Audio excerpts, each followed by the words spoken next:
Ya.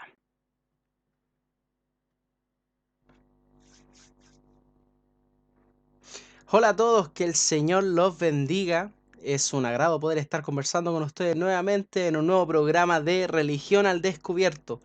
Me siento muy bendecido de poder estar nuevamente con ustedes aquí en este canal BC Online. Así que vamos a esperar un poquito la confirmación del cuerpo de BC Online para ver si es que se escucha todo bien. Antes de eso, darle las gracias a todas las personas que nos han estado viendo durante este último mes, este largo camino que hemos tenido de capítulo a capítulo.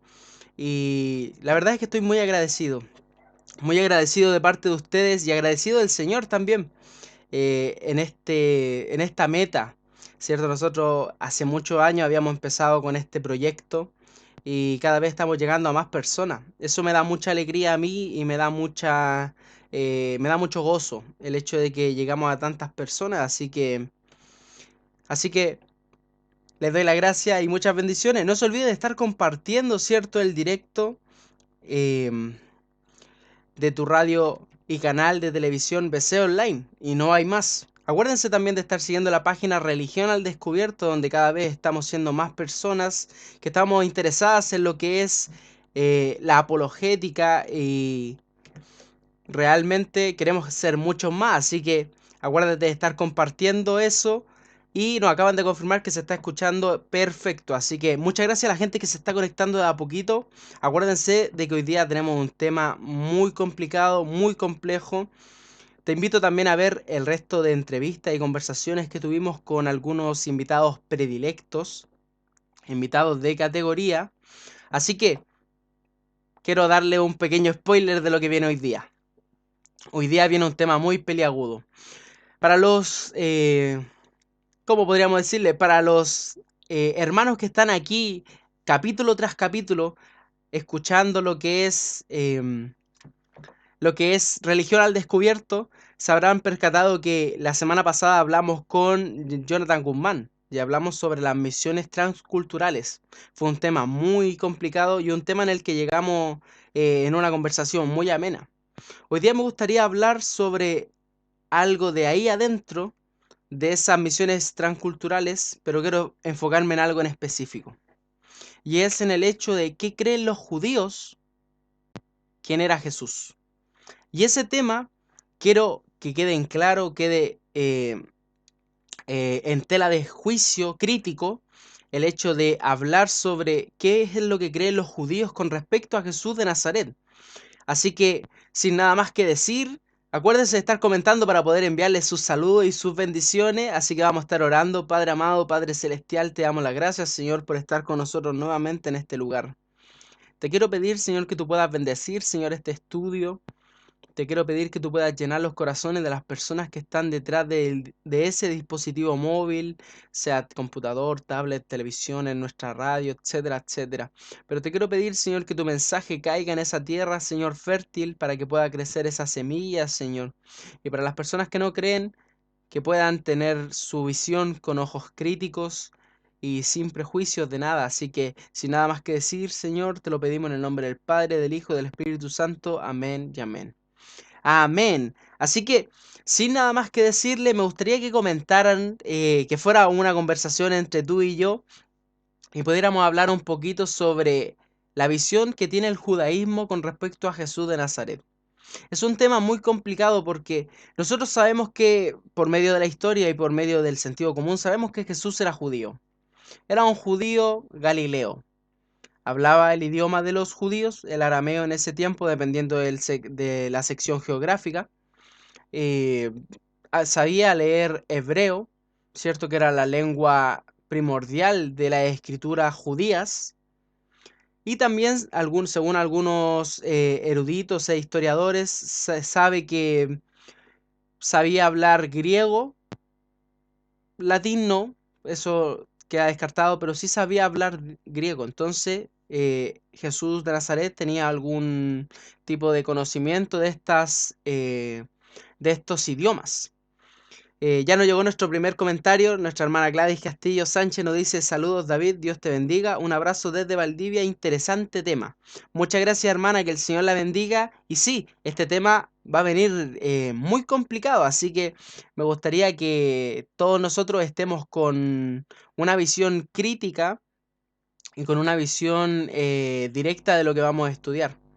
Primero que todo, los judíos tuvieron un cambio. Yo creo que la mayoría de los eruditos de peso dentro de la historicidad del primer siglo saben que los judíos tuvieron un cambio. ¿Y a qué me refiero con un cambio? Que los judíos del primer siglo, de la época de Jesús, no tienen casi nada que ver con los judíos del segundo siglo después de Jesús.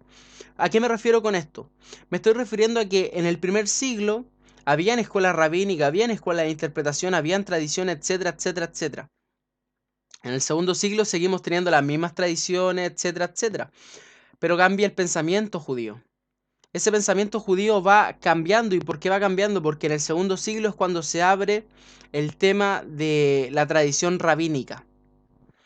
Y es cuando cambia el judío. El judío cambia mucho, incluso el judío de ahora no tiene nada que ver ni con el del segundo siglo ni con el del primero. Entonces el judaísmo ha tenido bastantes cambios durante el sesgo histórico. Este tema es bastante interesante, ¿por qué?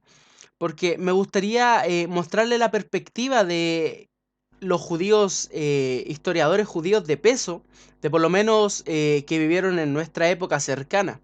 Por ejemplo, el historiador judío Joseph Klausner dice que Jesús era una persona que dominó como nadie el sistema parabólico y que nadie lo podrá superar en siglos. Eso está escrito en su libro Jesús de Nazaret, en la página 413.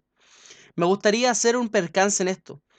Nosotros sabemos que Jesús de Nazaret, muchas veces se ha hablado del término Jesús histórico y Jesús de la fe, y se hace un quiebre entre uno y otro.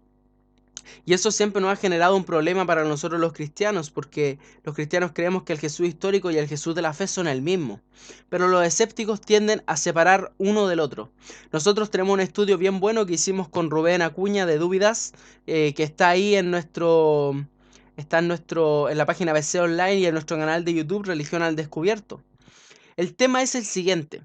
Aunque te guste o no, para la mayoría, diría casi absoluta, de historiadores serios, saben que Jesús existió. La diferencia es que hay algunas personas que lo siguen dudando, pero no hará que desaparezca aunque dudes de su existencia.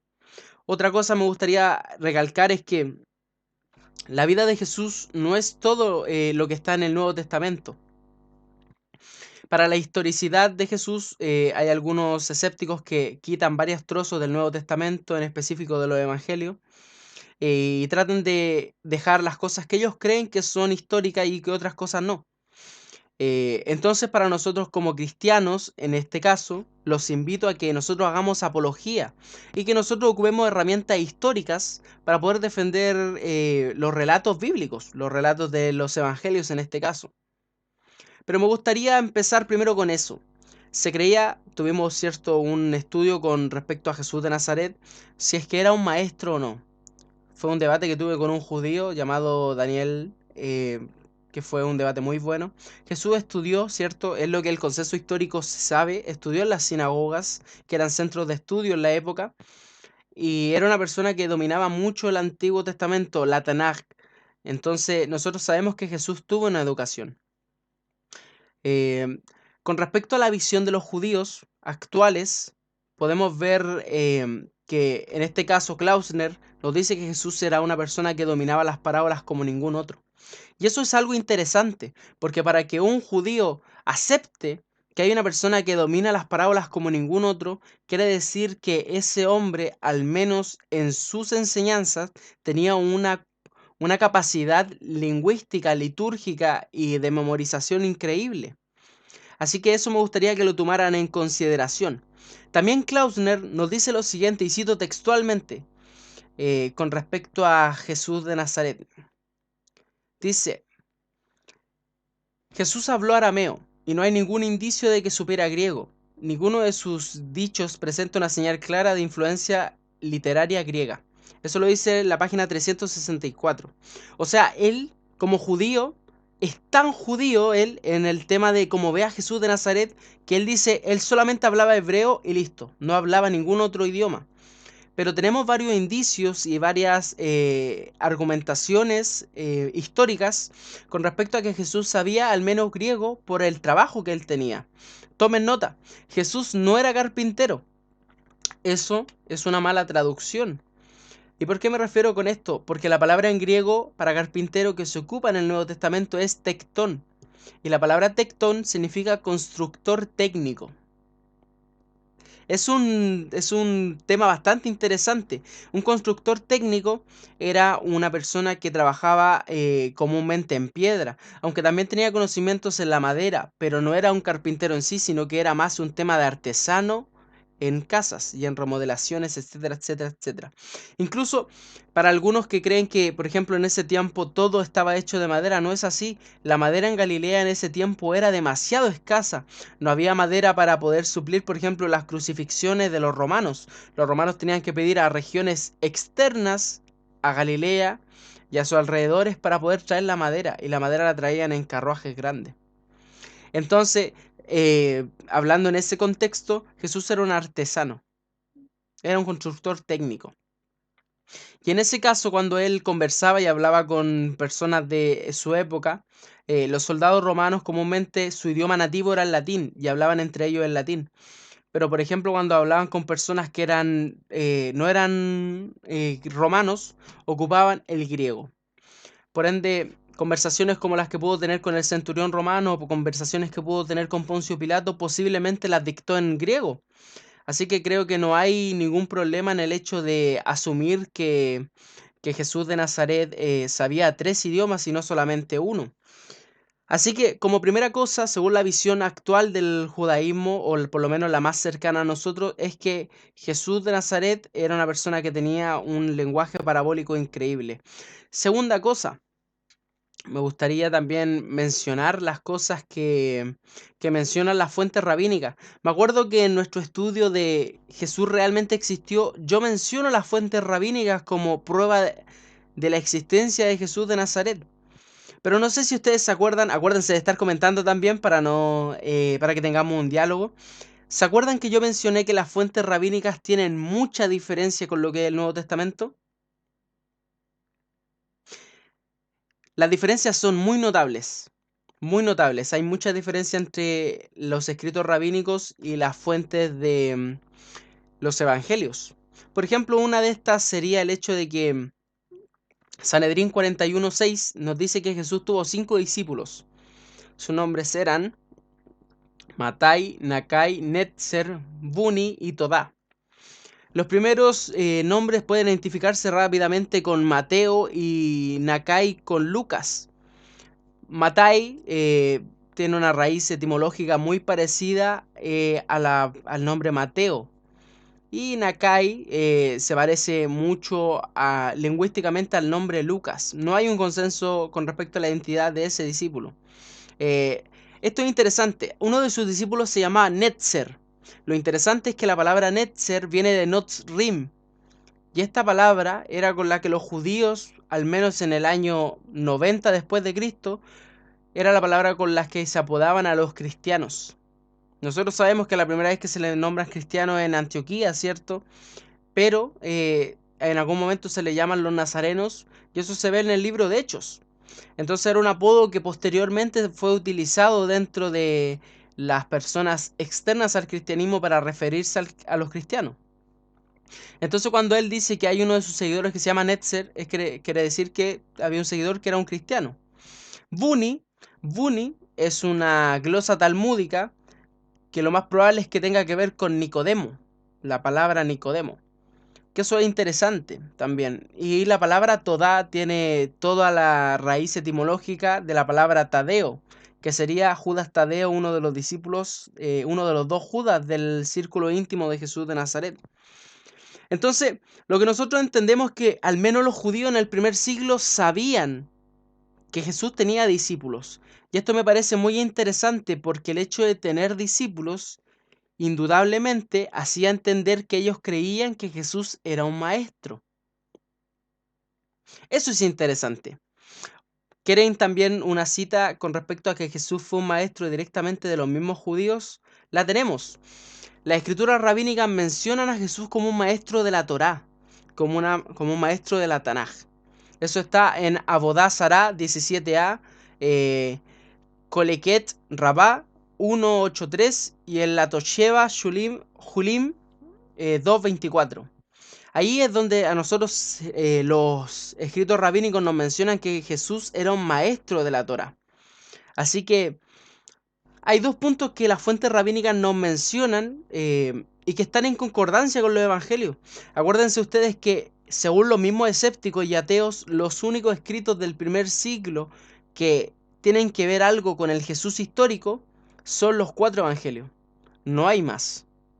Los escritos apócrifos, me acuerdo que hace mucho tiempo hicimos un estudio con respecto a los evangelios apócrifos y me da también un poco de nostalgia porque en ese tiempo habíamos empezado recién y hemos aprendido, ¿cierto?, de nuestros errores y gracias a Dios estamos cada vez mejorando para gloria de Él.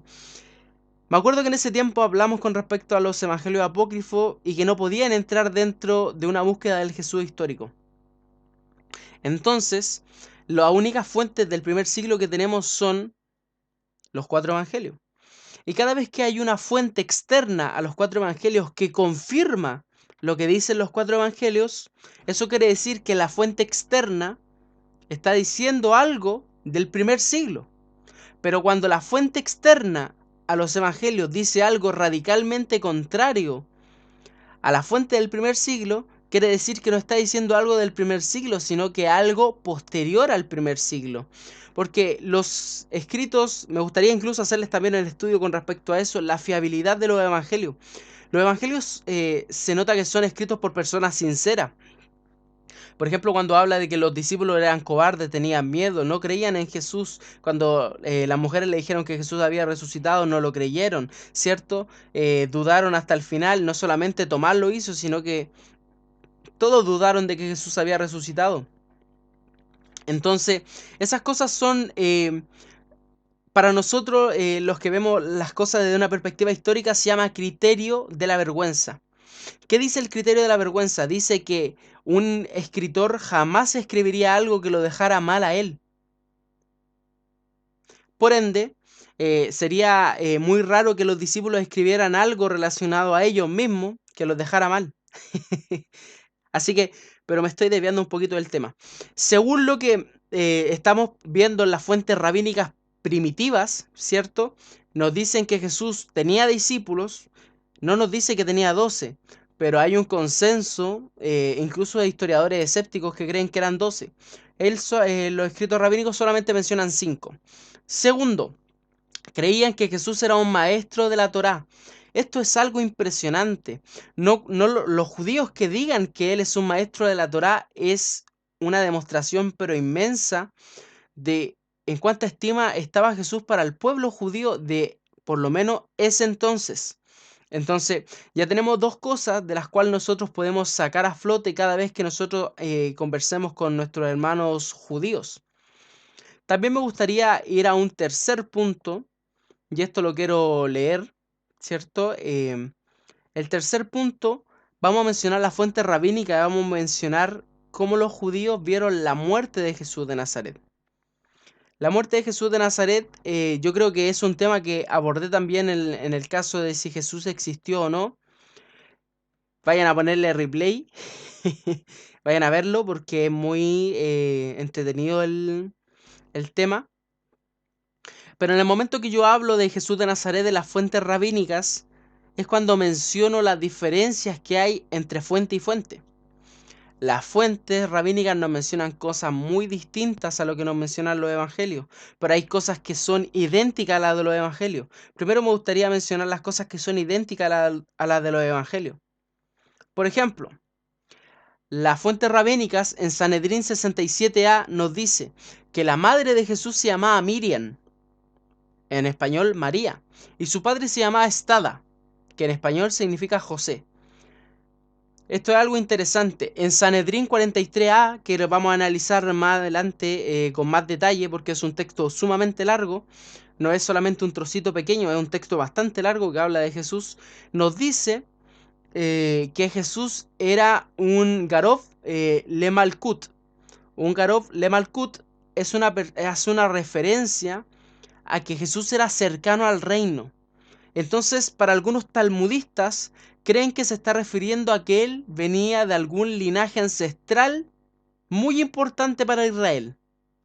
Ahora la pregunta es la siguiente: ¿cuál ha sido el linaje más importante para el judaísmo? O al menos hasta ese entonces. Póngala ahí en los comentarios. El linaje más importante para ese entonces era el linaje davídico, el linaje del rey David. De ahí nacería el Mesías. Incluso me parecía interesante el hecho de que los judíos sigan esperando un Mesías, ya que nosotros sabemos, por medio de la investigación histórica, que las genealogías fueron desaparecidas en el año 70 después de Cristo. Con la destrucción del templo y con la destrucción de la ciudad de Jerusalén, no hubo más genealogías. Ahí es cuando desaparecen, amén, hermana Gladys, el linaje de David. Exactamente. Nuestro hermano José Elías Parra nos dice: un abrazo, hermano, un abrazo para ti también, hermano. Te amo mucho, José Elías, que el Señor te bendiga mucho. Y próximamente vamos a estar invitando a José Elías, así que para que se esté preparando. El linaje davídico era lo más importante que había. El problema es que en el año 70 desaparecieron todos los linajes davídicos. Fueron quemados todos con los mismos judíos. En el 70 después de Cristo es cuando se destruye el templo de Jerusalén y es cuando ocurre un problema, una quema enorme y una matanza sin piedad de judíos por parte de Tito. Entonces, a lo que quiero llegar con esto es que la fuente rabínica del Sanedrín 43a nos confirma lo que nosotros tenemos en nuestros evangelios. No se olviden de estar comentando, ¿cierto? Para estar mandándoles su respectivo saludo, su bendición. Quiero saber que están ahí. Así que, en conclusión con respecto a eso, las dos cosas coinciden en el tema que se está hablando. Otra cosa, miren esto es bastante, pero bastante interesante. Ya llevamos tres cosas. Primero, que Jesús tenía discípulos. Segundo, que Jesús era un maestro de la Torá. Y tercero, era el hecho de que venía de un linaje davídico. Posiblemente, altamente posible. Una cuarta cosa es que los judíos de ese tiempo creían que Jesús se proclamó como Dios y anunció su segunda venida. ¡Wow! Me acuerdo que he tenido muchos debates con testigos de Jehová, ¿cierto? O con personas escépticas de la divinidad de Jesús. Y, por ejemplo, cuando les digo que los mismos judíos creían que era Jesús una divinidad, me dicen: no, ¿cómo es posible? Y yo les cito este texto. Se llama Yalkut Chimeoni, es la línea 725. Se nos dice textualmente que los judíos creían que Jesús se proclamó como Dios y anunció su propia segunda venida. Eso es interesante, para que lo tengan anotado. Acuérdense también que pueden estar repitiendo, ¿cierto?, el programa para que lo puedan estar viendo con más claridad. Quinta cosa, los judíos creían que Jesús realizaba milagros y mucha gente lo seguía por lo mismo. Esto es interesante porque cuando uno quiere hablar de otra persona que está fuera del círculo cristiano y que hable de que Jesús hacía milagros, es raro. Es demasiado raro, diría yo. Creo que los judíos no ganaban nada al decir que Jesús realizaba milagros en la vida de las personas. Incluso el decir que la gente los seguía porque hacía estos milagros es ir un paso mucho más allá. Es prácticamente confirmar los evangelios. ¿Dónde está esto? Para que lo anoten. Está en el Sanedrín 43a, Sanedrín 104b, está en el Sanedrín 107b, está en Sotá 47a y 47b. Así que ya llevamos 5 cosas que son idénticas a las que tenemos nosotros dentro del Nuevo Testamento, en específico de los Evangelios.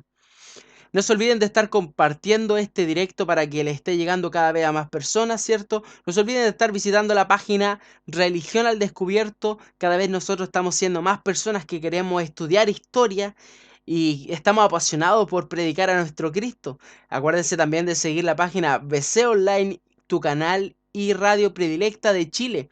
Así que, sin nada más que decir, son 5 cosas las que se creían de Jesús de Nazaret, por lo menos de parte de los judíos. Y estas no son las cosas mayores, sino que son algunas cosas que he decidido compilar para ustedes con respecto a eso. Pero lo que también quería decirles es que no es lo único que tenemos nosotros. También hay otras cosas que los judíos creían que no están en las fuentes del primer siglo. Y eso es interesante. Es interesantísimo. Por ejemplo, les voy a leer algunas referencias. Esto está en Abodá Sará 17a del 1 al 4. Voy a leer algunas partes del texto porque el texto es largo. Y dice lo siguiente: y encontré un hombre que era uno de los estudiantes de Jesús el Nazareno, y su nombre era Jacob de Kefar. Me dijo, está escrito en vuestra Torá, etcétera, etcétera, etcétera. Me dijo Jesús Nazareno, me enseñó lo siguiente. Y se menciona la enseñanza que da Jesús el Nazareno. Eso no está dentro de las fuentes cristianas. No se nos menciona el hecho de que haya llegado Jacob a hablar con el rabino Eleazar, pero es posiblemente plausible. Eso lo hablé en el estudio que tuvimos con Rubén de Dubidas sobre la resurrección de manera histórica. Hay otra mención también de Jacob de la aldea de Sheikh Naya, que era un hereje, así se le menciona. Eso está en Abodá Sará 27b6. Dice que Jacob de la aldea de Sheikh Naya era hereje, discípulo de Jesús el Nazareno. Vino a tratarlo, pero el rabino Chimael no lo dejó hacerlo. ¿Qué es lo que había pasado? Es que había un accidente,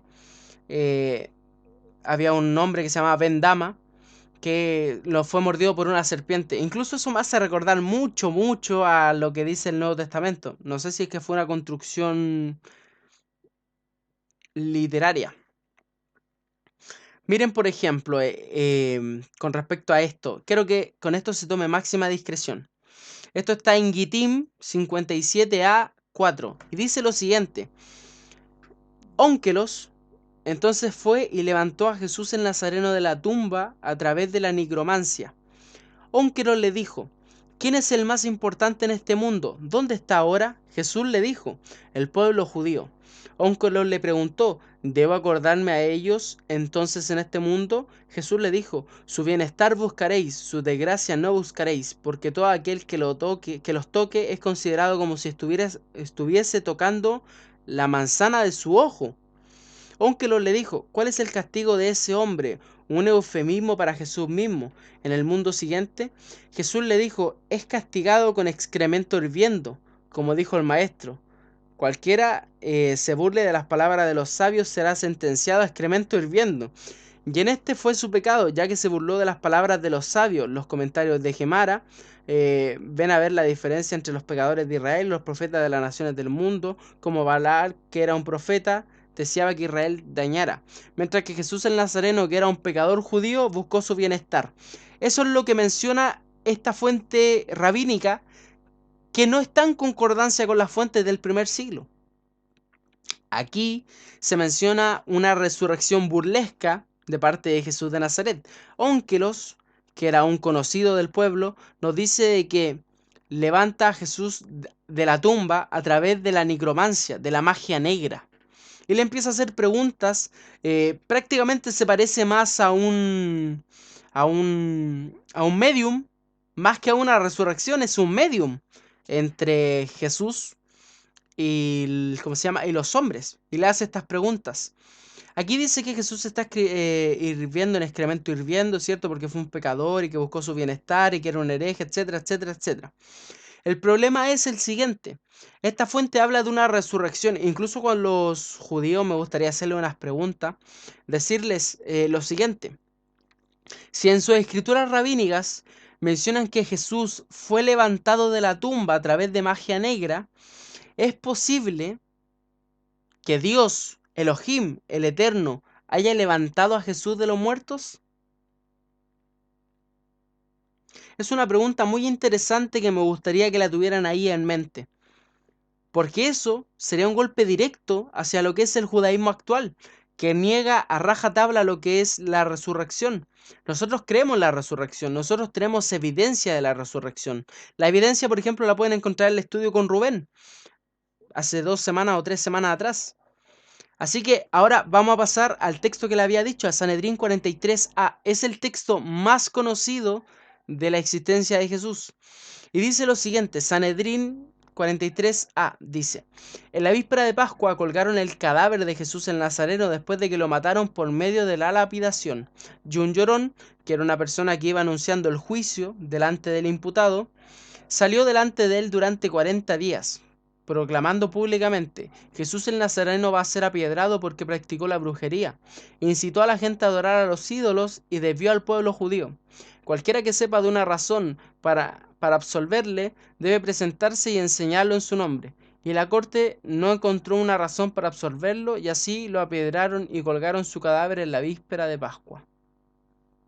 Qué interesante. Qué interesante es el hecho que está mencionando aquí Sanedrín 43a. Primero que todo, quiero hacer una crítica, directa de este texto. Primero que todo, en el momento hay una imposibilidad lógica aquí. ¿Y a qué me refiero con esto? El hecho de que colgaran el cadáver de Jesús de Nazaret es totalmente posible. Es posible. Si nosotros lo vemos desde una perspectiva histórica, es posible que a Jesús lo hayan apiedrado y luego hayan colgado su cadáver para eh, hacer hacer una advertencia pública. El problema es que este texto empieza en la víspera de Pascua. David, ¿para dónde quieres ir con esto? Espérame, tranquilo, tranquilo. En la víspera de Pascua. ¿Saben ustedes lo que pasaba en la víspera de Pascua? Al menos en la ciudad de Jerusalén llegaban aproximadamente 1 millón de judíos a celebrar las fiestas judías, en específico la Pascua y las fiestas solemnes de los judíos. En la víspera de Pascua es cuando el procurador, gobernador, cierto procónsul, dependiendo del término o dependiendo de la época, debía viajar al menos a Jerusalén para poder ver o a sus alrededores, para poder ver el problema que se podría generar. Israel en ese tiempo estaba teniendo problemas serios con respecto a los celotes. Los celotes fueron un movimiento revolucionario extremista que estaban en contra del régimen romano. Entonces trataban de matar a los romanos a diestra y a siniestra. Incluso del concepto celote fue derivándose a sicarí, y eso dio al concepto sicario actual que tenemos nosotros. Entonces los celotes tenían un dolor en el pecho y lo demostraban con el querer matar a romanos a diestra y a siniestra. Y sobre todo en estas épocas donde al menos Jerusalén era repleto de gente, era mucho más fácil matar romanos. Entonces, esto concuerda con los evangelios. Entonces, por eso Poncio Pilato estaba ahí.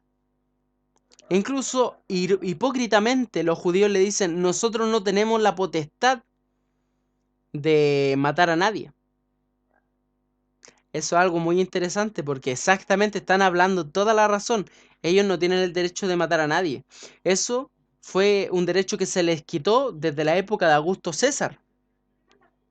Desde la época de Augusto César, cuando se le quitaron este derecho de andar matando personas a diestra y a siniestra, a los propios judíos. Entonces el problema empieza ahí. En la víspera de Pascua, al menos de parte de los judíos, jamás podrían haber apedreado a alguien y haber colgado el cadáver. Eso es imposible. Podría haber pasado en cualquier otra fecha, pero al estar la palabra en vísperas de Pascua, no se puede. Es imposible. Por ende, esa parte es un retoque de parte de los judíos. Incluso judíos actuales dicen: no sé por qué nos tienen tanto, entre comillas, no sé por qué nos tienen tanto rencor o odio los cristianos si nosotros no crucificamos a Jesús. Y tienen toda la razón. Los que los crucificaron fueron los romanos. Y nosotros tenemos que empezar a pensar que el que hizo, cierto, la crucifixión fue el pueblo romano, el imperio romano. Los judíos solamente empezaron la iniciativa y luego los romanos lo ejecutaron. Pero en la fuente rabínica, los judíos de la época se tomaban a prestación propia el asesinato de Jesús de Nazaret. Es algo que se tiene que tener muy en cuenta. Segundo, hay un consenso absoluto, miren el término que estoy usando, hay un consenso absoluto de que Jesús fue crucificado por Poncio Pilato. Estoy tomándome una atribución bastante grande, pero es cierto. Lo que se cree más a nivel internacional con respecto a Jesús de Nazaret es que Jesús de Nazaret fue crucificado por Poncio Pilato. Eso lo pueden encontrar en escrituras de escépticos, en escrituras de cristianos, en el Nuevo Testamento, en Flavio Josefo, en Tácito, está en prácticamente todos los escritos del primer siglo. Por ende, el hecho de mencionar que Jesús fue colgado su cadáver en la cruz, netamente es algo inventado, no es algo que venga del primer siglo. Y a eso es lo que me refería con respecto a lo que nosotros estábamos hablando. El hecho de que muchas veces se inventan cosas que no vienen del primer siglo. En el primer siglo nosotros, por los textos, sabemos de que Jesús fue crucificado por orden de Poncio Pilato. Los judíos estuvieron involucrados, sí, por supuesto, pero los judíos no son los causantes de la muerte. Explicar ahí esa diferencia. Leamos también, sigamos leyendo a los judíos actuales. El historiador judío Joseph Klarner tiene una clara postura con respecto al mesianismo de Jesús. Esto también es interesante. ¿Jesús se consideró un Mesías? Eso es lo que quiero que tengan en consideración. Según este historiador judío, dice lo siguiente, y cito: desde el día en que Jesús fue bautizado por Juan, Jesús se consideró el Mesías, y como tal estaba más cerca de Dios que cualquier otro ser humano. Por una parte, como Mesías, él era el Hijo del Hombre que vendría de las nubes del cielo, cerca del anciano de días, de modo que estaba literalmente cerca de la divinidad.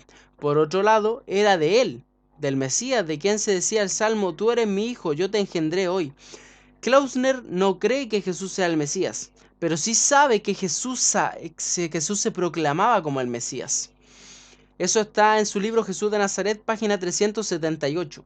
El historiador judío Claude Montefort afirma que Jesús fue un profeta apocalíptico que predicó la inminencia del reino escatológico y se proclamó como el Mesías. Eso está en su libro Algunos elementos de la enseñanza religiosa de Jesús, según los evangelios sinópticos, página 16. Entonces, quiero que tomen eso en consideración. Llevamos 5 cosas que los judíos creían, los judíos del primer siglo que creían de Jesús de Nazaret. ¿Cierto? Que tenía discípulos, que era un maestro de la Torá, que se había proclamado como Dios y había proclamado su segunda venida, que tenía un linaje davídico y que más encima hacía milagros. También que fue crucificado en vísperas de Pascua, pero no fue crucificado por los judíos, sino por los romanos, como nos dicen los 4 evangelios, como nos dice Flavio Josefo y como nos dice el historiador romano Tácito. Son 6 cosas. Y la séptima sería lo siguiente: Jesús se proclamó como el Mesías judío. ¿Dónde nosotros podemos encontrar esto? Lo podemos encontrar en las Antigüedades Judías de Flavio Josefo. El capítulo 18 de Flavio Josefo al 20 se nos mencionan varios falsos mesías, entre comillas, que nacieron en la época.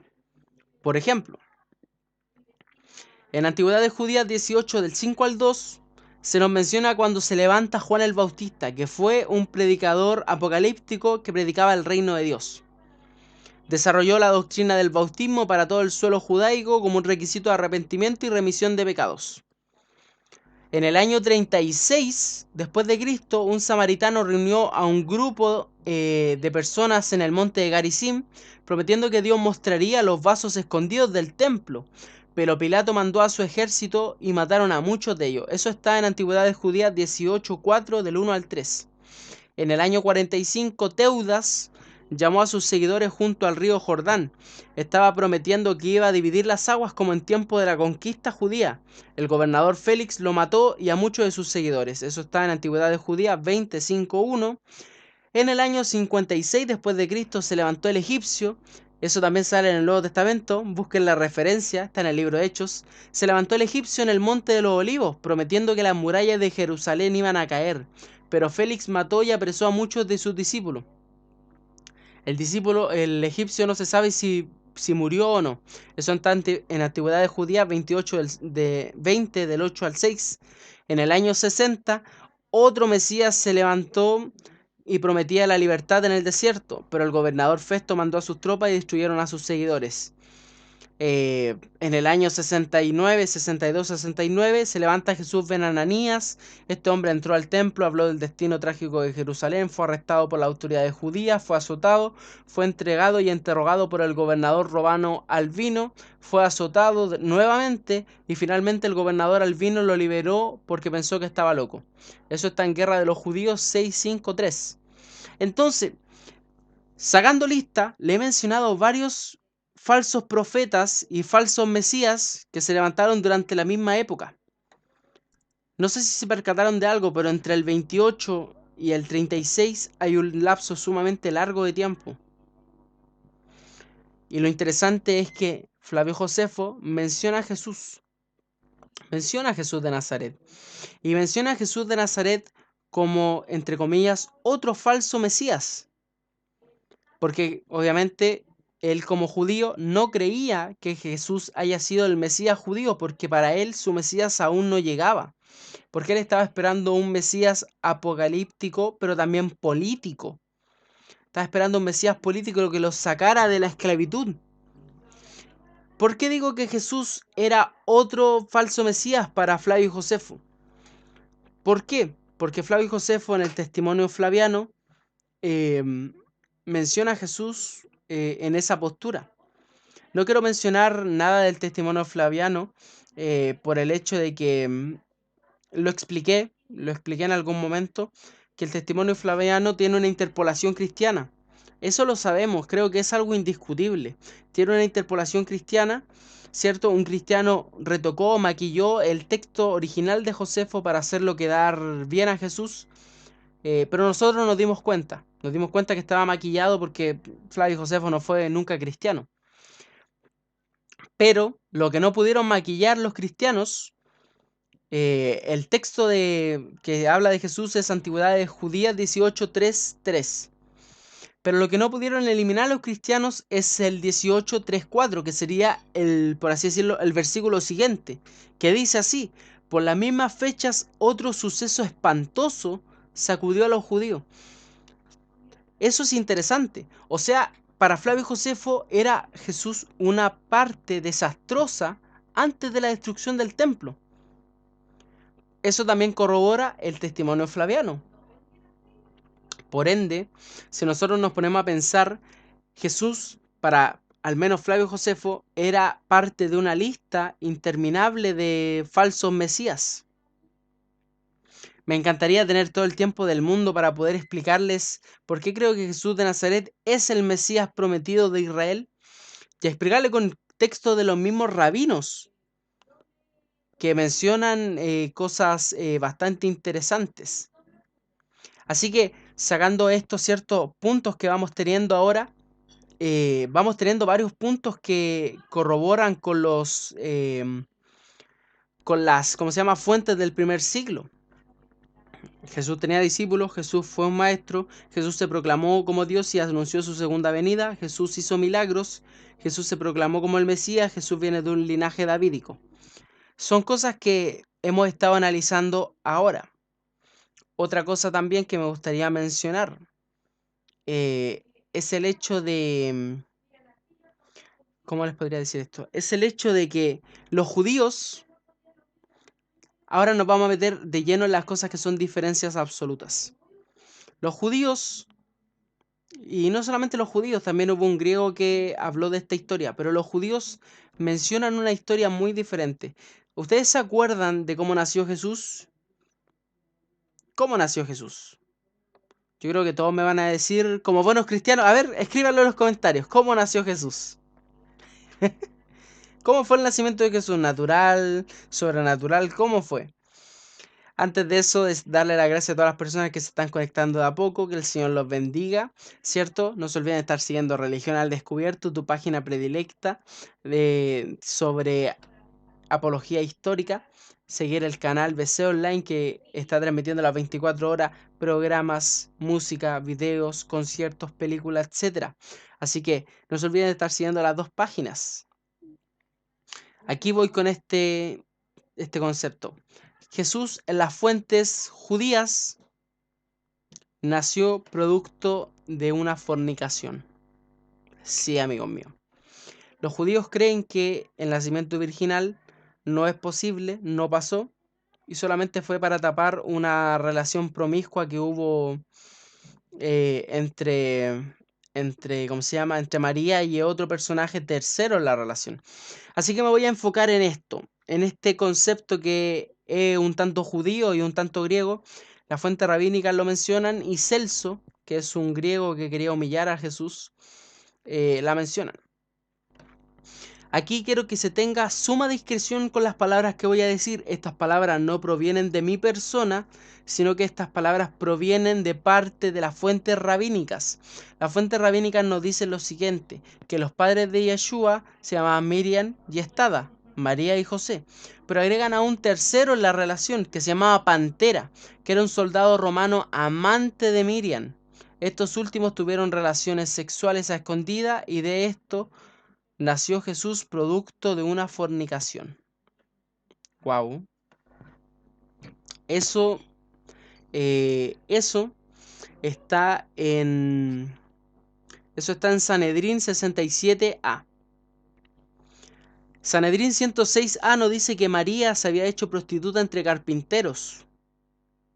Sanedrín 104b nos dice que tuvo sexo con muchos hombres. Wow, es bastante fuerte lo que está hablando. Sanedrín 106 nos dice que los judíos se alegraban de que Jesús muriera joven, por ejemplo. Sanedrín 103a nos dice que se le acusa de corromper y pervertir a Israel con ideas paganas. El Yevamot 4.13 nos dice que Jesús era producto del adulterio. Sanedrín 100a nos dice que Jesús empezó como profeta, pero terminó como engañador. Sanedrín 107b nos dice que practicó la magia negra. Y las últimas dos no las quiero ni mencionar porque son tan horribles que creo que mucha gente se va a ofender con lo que mencionan ellos. Así que imagínense la postura la que está presentando las fuentes rabínicas como a María como una prostituta, como una adúltera. ¿Pero es esto cierto? ¿Es realmente cierto? Para mí no. No tiene nada que ver una cosa con la otra. Las fuentes primarias nos dicen que María venía de un matrimonio entre José y ella, donde no hubo ningún problema marital. Incluso dentro del mismo libro de Juan, si ustedes lo pueden buscar, los judíos en ese tiempo llaman a Jesús hijo de adulterio. No sé si sabían eso, es un dato interesante. Los judíos en el libro de Juan llaman a Jesús como hijo de adulterio. Tomen nota. Eso no se refiere a que Jesús haya nacido de adulterio, sino que se refiere a que ellos creían que Jesús era hijo del diablo. Por ende no era un hijo de Dios como él, sino que era un hijo... Ellos creían que eran hijos de Abraham, hijos de Dios, etcétera, etcétera. Pero Jesús no lo era, en palabras de ellos mismos. Entonces, cuando se refiere a hijo de adulterio, algunos eruditos creen que no es una prueba de una acusación, sino que es una frase para desprestigiar a Jesús como que no es hijo de Dios. Con respecto a este tema, me gustaría tomar la posición del erudito Raymond Brown, que es un erudito predilecto en el tema del Jesús histórico, que dice lo siguiente. Si la acusación judía de ilegitimidad de Jesús, atestiguada desde el siglo II, tanto en fuentes judías como cristianas, representa una tradición independiente del Evangelio y de ese modo confirmar indirectamente el relato matiano, o es una polémica en respuesta al Evangelio estimulada por estos.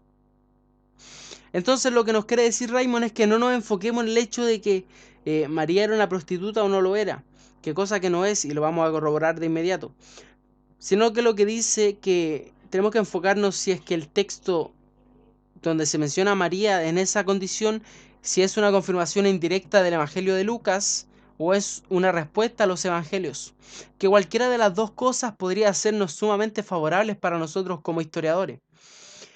Tampoco estoy afirmando que hubo una relación adúltera entre María y Pantera.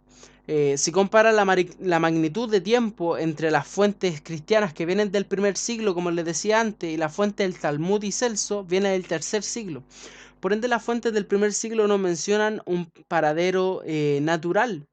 No hubo ningún problema entre medio de esa relación. Otra cosa, ¿quién es Pantera? En el año 1859 se encontró una lápida de 9 soldados romanos. Una de estas dictaba Tiberio Julio Abdes Pantera, de Sidón, 62 años, sirvió 40 años, ex abanderado de la primera corte de arqueros, yace aquí. Este nombre está en griego, es raro, pero la inscripción está en latín. Los primeros nombres Tiberio Julio posiblemente se lo dieron en sus años de servicio en el ejército romano. Pudo haber obtenido la ciudadanía de la misma manera. Y la cosa se pone aún más rara porque Tiberio Julio, ¿cierto? Y Pantera es el nombre en griego, ¿cierto? Tiberio Julio tiene que ver con respecto a los nombres en servicio.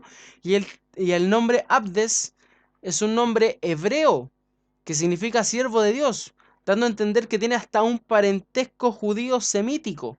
Entonces es sumamente raro el hecho de que el nombre esté en griego, la inscripción en latín, con nombres que vengan de la guardada, con nombres que vengan del ejército romano, y más encima que tenga un nombre que tenga origen y descendencia hebrea. Suena complicado de creer. No digo imposible, pero sí complicado. Esto es lo interesante y quiero que esto lo tengan en nota y subrayen ahí. Lo más probable es que la corte de arqueros de Sidonia, que es de donde viene este hombre, se unió a la corte de arqueros o fue un abandonado. Ahora el problema es que no existe evidencia, no existe evidencia que ubique a esta corte de arqueros de Sidonia en la aldea de Belén o los alrededores de ahí, al menos hasta el reinado de Tiberio César, que él es el que localiza esta corte en Judea. Y esto pasó desde el 14 al 37 después de Cristo. Por ende, tratar de juntar a este hombre con, me imagino yo, con el hecho de juntarlo con el nacimiento de Jesús de Nazaret es imposible y te genera un problema histórico. Otra cosa, ¿cierto? Hay algunos tratan de calzar este nombre con la acusación de Celso y los escritos rabínicos. El problema es que no existe ningún indicio que nos diga que la lápida tenga que ver con el Pantera de supuesto padre de Jesús. No existe evidencia. Por ende, la afirmación que están haciendo es falsa. No hay evidencia. Algunos historiadores prefieren llamarlo una historia fantasiosa y con poca evidencia histórica. Hasta los mismos escépticos, estamos hablando de escépticos, creen que el nombre Pantera viene de una sátira entre Panther, en griego significa bestia salvaje, y Partenos, en griego significa virgen. Entonces, los mismos escépticos creen que se refiere a una invención judía para burlarse del cristianismo. Por ende, eso es interesante, es interesantísimo. Si se dieron cuenta, llevamos muchas cosas, ¿cierto? Refundando algunos puntos y otros puntos que están en total acuerdo con las fuentes del primer siglo. ¿Cierto? El hecho es que Jesús de Nazaret para los judíos era una figura mal vista. Si es confirmada, por lo menos en el primer siglo, es confirmada como un hombre que era un maestro, tuvo discípulos, fue un hombre que tuvo muchos seguidores, pero fue mal visto. fue mal visto, pensaron que era una persona que le gustaba practicar la magia negra, entre algunas otras cosas. El hecho importante de eso es que Jesús se ve de forma negativa en las fuentes judías porque los mismos judíos tenían algún tipo de recelo a Jesús de Nazaret. Entonces es interesante eso, es muy interesante eso. Me gustaría también mencionarle otro concepto que es un poco más complicado, un poco más engorroso.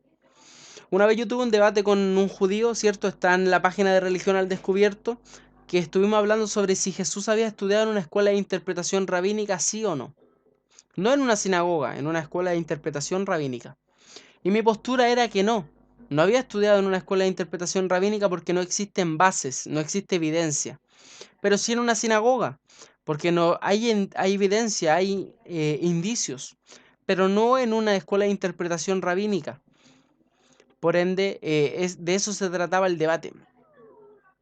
Y el debate, cierto, gira en torno a este pensamiento en el que yo defiendo una postura y mi compañero defiende otra. Quiero llegar a este punto con respecto a esto. Si ustedes se han percatado, en el Nuevo Testamento a Jesús jamás se le llama rabino. Pueden corroborarlo. A Jesús jamás se le llama rabino. A Jesús de Nazaret se llama rabí, que se traduce como maestro. Eso está en Juan 1:38, en Mateo 26:25, 26:49, Marco 11:21, 14:45, Juan 1:49, 3:2, 3:26, 4:31, 6:25, 9:2, 11:8, 13:13. O se le llama Raboni, que es su versión en hebreo, que también se traduce como maestro. Eso está en Juan 20:16 y en Marcos 10:51. Se nos menciona también que enseñó con autoridad, ¿cierto? Incluso algunos discípulos lo comparan con Moisés y Elías. Eso está en Marcos 9:5. Ahora, lo interesante es esto.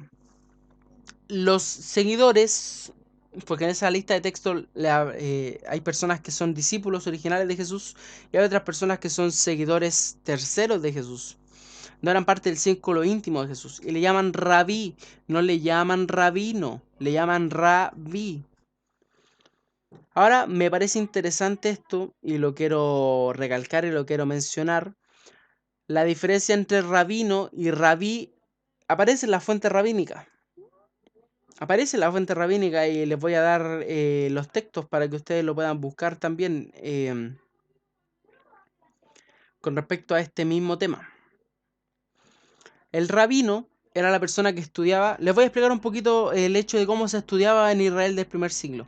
Se empezaba estudiando en una sinagoga. La sinagoga era como la escuela básica, la escuela de primer octavo donde se estudiaba, cierto, el tema de la interpretación escritural. Y después, cuando la persona entendía y se daba cuenta de que este alumno era prodigioso y era un estudiante acérrimo, se le llevaba a una escuela de interpretación que se llamaba Midrash, que pasaba a ser ya como una universidad. Por ende, yo creo que él no estudió ahí, porque no hay indicios, y les voy a mostrar algunos versículos de las mismas escrituras rabínicas que nos mencionan que hay una diferencia entre rabino y rabí. Por ejemplo, en Beracot 17a-14 dice, el rabino Liyá respondió, merecen esta recompensa por traer a sus hijos a leer la Torá en la sinagoga y por enviar a sus maridos a estudiar Mishnah en la sala de estudio. Aquí está haciendo una diferencia, incluso está hablando de que sus hijos estaban leyendo la Torá en la sinagoga. ¿Eso te hace acordar a algo? Eso te hace acordar a cuando Jesús lee el rollo de Isaías en la sinagoga. Por ahí menciona a los hijos leyendo en la sinagoga. No menciona al padre que estudió en la escuela de interpretación de la Mishnah leyendo la sinagoga. Entonces, son conceptos distintos. En Ketubot 25b del 3 al 4 dice las costumbres eran que era un sacerdote, la de que un sacerdote sería llamado a la Torá primero, a menos de que hubiera un prominente erudito de la Torá entre los fieles. Un levita es llamado a la Torá en segundo lugar, solo cuando un sacerdote es llamado primero. Cuando no hay un sacerdote en la sinagoga, la gente en la sinagoga es llamada a la Torá en orden de su prominencia. Tal vez fue el segundo hombre más prominente en la sinagoga. Ahí se está refiriendo al rabino Amí. O sea, había un orden. había un orden con respecto a esto. Lo interesante es que en las mismas escrituras rabínicas nos dan una excepción a esta regla, y cito: Rab Una fue conocido incluso en Palestina, donde fue llamado el jefe de los jefes, a pesar de que no era de la familia sacerdotal. Ojo ahí, solía leer el primer capítulo de la sinagoga el sábado y las fiestas. Eso está en Los Héroes Espirituales Judíos, volumen 3, el Amoraim de Babilonia y el Talmud babilónico, Rab Una, jefe de la academia, en Sura 13. Interesante. Otra cosa, también este es el último texto que quiero mencionar, se encuentra en Kab a Hayashar 84, donde dice: así que vino con él y el hombre le proporcionó ropa y le encontró un maestro para enseñarle la Torá. El maestro le enseñó mucho hasta que se convirtió en uno de los estudiantes más prometedores. Luego le enseñó a leer el libro de los profetas en la sinagoga y a orar con la congregación. El joven se hizo aún más aprendido hasta que finalmente la gente comenzó a llamarlo rabí. Aquí se nos menciona el concepto rabí. ¿Y cuándo se nos menciona el concepto de una escuela de interpretación rabínica? No se menciona. Y efectivamente en este momento fue necesario que se mencionara, pero no se menciona. Se menciona que él aprendió en la sinagoga y fue llamado rabí. Por ende, el caso es que Jesús también fue visto como un maestro de la Torá, pero no como un rabino, sino como un rabí. Así que esto es solamente una pincelada de lo que cree el judaísmo con respecto a Jesús. Algunos puntos más negativos que otros, algunos puntos que han tenido ciertos problemas dentro de la cristiandad actual. Pero saben, nosotros estamos aquí para poder hablar sobre los temas y para poder sacar las cosas, porque aquí estamos Religión al Descubierto para ti. Así que muchas gracias y que el Señor te bendiga por tu participación. Apúrate, estás a tiempo de poder mandar un saludo para poder saludarte. Nos vamos a estar despidiendo ya. Así que apúrate, escribe ahí para poder estar enviándote tu salud. Así que muchas gracias a la gente que se estuvo conectando con nosotros, ¿cierto? Siempre es un agrado poder enseñar con respecto a Jesús de Nazaret y Jesús histórico. Eh, un agrado poder tenerlos aquí, me siento en su compañía, así que muchas gracias por ese cariño, esa vibra. Acuérdense que nos pueden estar escribiendo a Religión al Descubierto. Muchas personas nos escriben al Facebook para hacernos preguntas y nosotros con todo el cariño y el amor que tenemos para contigo, tratamos de contestarte las preguntas para que no te duermas ahí con la almohada pegada en el techo. Así que el Señor te bendiga, vamos a estar orando para poder estar terminando, así que Padre amado, Padre celestial, te doy las gracias, Señor Jesús, por estar aquí nuevamente en este lugar. Te quiero pedir, Señor, que tú puedas bendecir, Señor, a cada una de las personas que están detrás, Señor, escuchando este mensaje. Este estudio, Señor, que ha sido muy complicado, Señor, pero te quiero pedir que tú puedas bendecir, Señor, a todas las personas que estuvieron presentes, Señor, aquí, Señor, y enlistados, Señor, para aprender de tu palabra. Así que te damos las gracias, Señor, en el nombre del Padre, del Hijo y del Espíritu Santo. Amén y amén. Así que, sin más que decir, muchas gracias a todas las personas que se conectaron con nosotros. Espero que el Señor les bendiga. Acuérdense que la próxima semana vamos a tener un invitado de categoría, ¿cierto? Y la próxima semana también, así que no se olviden de estar siguiendo la página Religión al Descubierto, donde se estarán mostrando, ¿cierto?, los directos. Espero que el Señor me los bendiga mucho. Así que nos veremos en otra ocasión. Chao, chao.